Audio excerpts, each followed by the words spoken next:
Ada jam 10:30 malam. Ya. Dan ini adalah kader-kader yang malam ini nggak bisa tidur. Ada yang kekenyangan, sekaligus ada yang kelaparan. Nah, ternyata campnya luar biasa. Ada celana yang ternyata sudah 2 minggu belum dicuci. Siapa punya tuh? Pak Gubernur Bali pakai celana pendek. Tapi tetap ganteng kok. Kesannya Pak Gubernur bagaimana? Menghayati suasana hari ini.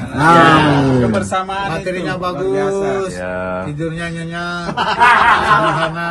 Ya, yang orang siapa? Kalau orang Pak Ganjar. Rasa kekeluargaan PDI Perjuangan bukan main di sini. Rasa. Inilah jalan-jalan pemimpin. Betul. Bersama-sama tidur di barak, bersama-sama, ya kan? Dan makan kenyang, makan kenyang, makan enak. Ini Pak Ono. Pokoknya kita 3 hari putih karena tidak keluar Dan gemuk.